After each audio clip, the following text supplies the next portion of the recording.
ka-video, nilabas ni Sir Arnold yung kanyang mga alagang mga rabbit at i-discuss sa atin kung ano yung mga breed, yung characteristics, at the same time presyo para magkaroon po tayo ng idea. Sir, simulan po natin. Ito po, sabihin ko po yung iba't ibang breed natin, pati mga quality niya. Pero yung price po nito, base sa price namin. Iba-iba naman po kasi ang price sa market, depende sa seller, depende rin sa Pag-aalaga, no? pag-aalaga. Opo. Ito po, unahin po natin New Zealand. Okay. Ito po yung pang meat type New Zealand. Okay. Ito po yung mga rabbit na lumalaki talaga, as in. Tapos, kinakatay at kinakarne. Malaki Ang presyo po nito sa live weight, 180 to 200 per kilo. Live Okay. weight po yon. Yes. Ngayon sa dress na, nakadress na siya, 400 to 450 pesos per kilo. Mm. Ngayon naman po, kung may bumibili kaming mga pet shop, kami nagsusupply sa pet shop, 300 to 400 ang isa po ng kiti. Maliit Ganun lang, po. mga months Maliit old lang yan. Months old. Okay. Nasa 1 6 month. weeks, 1 month to 6 weeks po. 2 months. Oh, sa pet shop po kasi sir, kailangan nila mas bata. Ayaw nila nung may edad na. Kasi syempre pag pag di pa Ketchup nabenta. Alam niyo na Ayan. O, ito yon yung pang meat type natin. New Zealand kung New tawagin Zealand. po ito. Okay. Ayan. Ito naman masunod natin is Lion Loops. Ito naman po Lion Loops dito. Ang Lion Loops po, walang origin breed. Okay. Galing po sa two cross breeds na Okay. pure breed na Holland Lops tsaka sa Lion Heads. Mm. Kaya po balbon siya, Okay. mukhang leon ang mukha tapos bagsak ang ears, parang Holland Lops naman. Okay. Lion Loops. Yes, so Yan po. Pero ngayon po, wala na nagko-cross eh. Kumbaga, nanggaling nung sinauna sa cross, ngayon po, pure to pure na po yan. okay. Para alam ng lahat. Ito po, nagre-range po ito ng 3K each. Yan Lion Loop. Wow. Dito po wala namang pet quality, walang show quality, walang brood quality. Isa lang to, Okay. Lion Loops. Kasi hindi siya origin breeds. Okay, crossbreed siya. Oh, crossbreed siya. Sunod Okay. naman po natin is Lion Heads. Ayan, yon. Ito. Mhm. Ayan, Lion Heads po yan. Meron tayong pet type, meron tayong brood type, at meron din tayong show type. Ayan, tingnan niyo po kung gaano kaganda. Ito po nabibilang to sa show. Yes. Kumpleto ang marking, maigsi ang tenga, mabalbon, tapos pangong-pango. Tapos maliit. Yes. Yan So, po. alas isang dangkal lang, no? Puro par lang mahipo mo dyan, sir. Yan yung Lion Heads. Tsaka ang cute niya kasi no, mga ka-video, no? Yung fur niya, ayan, no? Napaka-relaxing pag ginahawakan.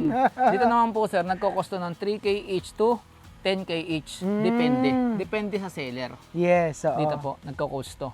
Okay. Baka maraming magbasa sa akin, sinasabi ko lang yung pricing na alam ko. Okay. Kaya, Depende, nanonood ano ko lang. sa'yo, yung pricing mo yon.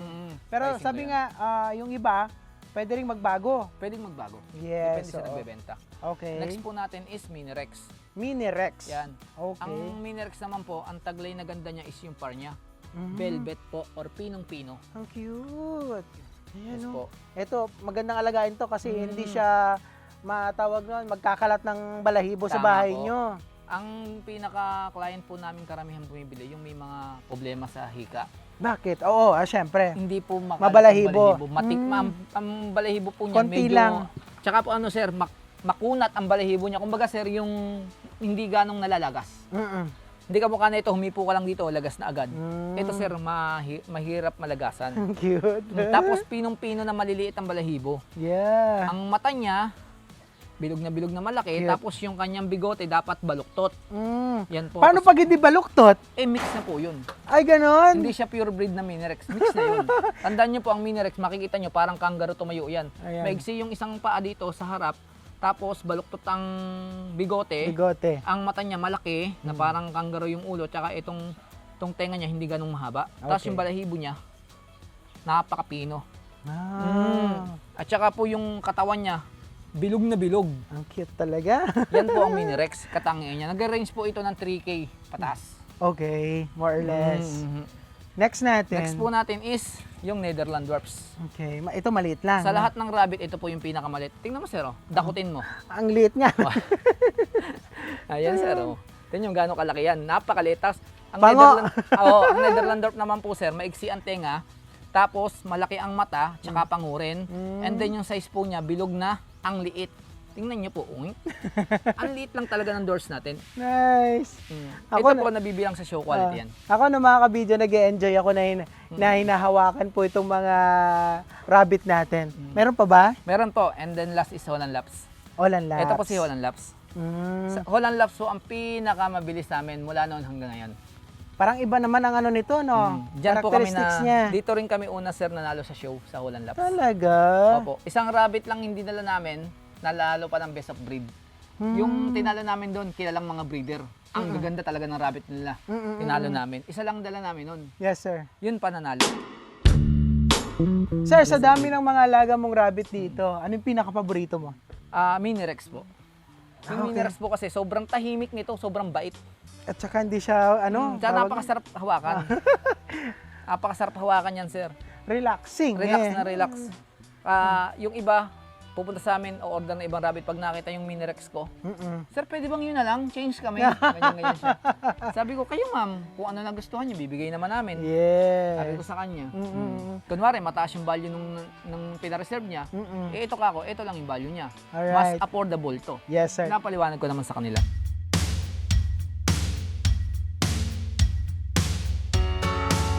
So, sir, bago tayo magtapos at bago tayo magbigay ng mensahe, paano ba nila kayo makokontak at paano sila makakapag-order ng mga alaga ninyong mga rabbit dito sa inyong farm? Ayun po, lagi po kaming nagpo-post sa mga rabbit groups. Lahat po ng rabbit group doon, especially nagpo-post kami, depende sa admin kung mag-approve kagad o hindi. Yes. Kung hindi man po nila makita sa page yung ano namin sa mga rabbit group, yung may page po naman po kami, kaso nung nahack yung account namin isa, nawala. Kaya gagawa pa lang kami ulit ng page. Okay. Pero pwede na kami makontak sa FB na lang namin. Okay. Arnold Bailon Santiago Anok, yun po ang gamit ko. Kay Mrs. naman po, si Ilrome Garayam. And then makukontak kami sa sa 0910-129-0279. Yan, Ayun. pwede po kayong mag-text yan or tumawag para mas mabilis. Ayan. Mga ka-video, no, sa mga nagtatanong, ilalagay ko po sa description ng video na ito yung contact details nila, Sir Arnold, kung paano kayo makakapag-order at makakabisita dito sa kanilang farm. Sir, bago po tayo magtapos, anong gusto mong message sa ating mga ka-video na gustong mag-alaga ng pet type at saka meat type ng mga rabbit tulad po ninyo? Yun po, ang masasabi ko lang po sa kanila, unang-una po dapat pag-aralan nyo muna bago kayo sumubok. Dapat may idea kayo kahit maliit na maliit. Tapos, mas maganda, kung may idea na kayo, pumunta kayo sa mga legit breeder, magtanong kayo. Kaming mga legit breeder, hindi naman masama ang ugali namin na hindi namin kayo gagayad. Actually sir, marami na ako naturuan. Ngayong kalabang ko pa sa group, okay lang kung saan bumili, doon kami. Okay. At least natulungan ko sila. Yes. Minsan nga po may nag-post sa amin, tiga Mabalacat si QC Bunny. Nagte-thank you sa amin, graduate na siya. Thank you daw sa suporta kasi sa amin nagmula yun ng pag-rabbit. Tapos pag wala siyang item kinapos siya, sa amin tatakbo yun, binibigyan din namin. Ayun. Tulungan lang. Tulungan lang kami, ganun lang din kami. Yun nga po, sa mga baguhan, mag-search muna kayo na mag-search kung paano i-handle at kung paano market at kung bibili kayo, mas maganda sa breeder na kagaya namin sa legit breeder Yes. para maturuan namin kayo, mag-guide namin kayo. Correct. Hindi naman 100% na kung tinuruan namin, hindi na kayo mamatayan or hindi na kayo malulugi. Pero napakaliit ng chance nun. Mas naturuan namin kayo at sinunod nyo. Napakaliit ng mangyari yun. Yes, at saka kung seryoso ka dun sa gagawin mo. Yes. Saka willing ka matuto. Diba? Tama yun, sir.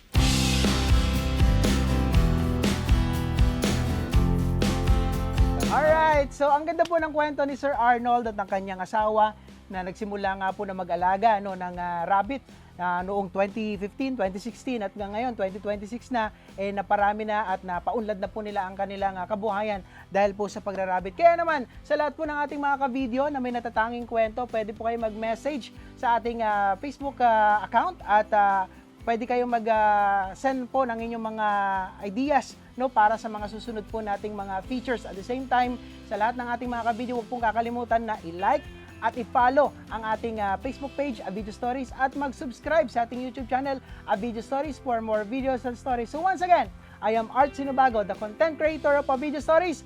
Always remember, tuloy-tuloy lang ang pag-angat. Keep rising mga ka-video. Sir Arnold, thank you so much. Thank you din, sir. And bye-bye!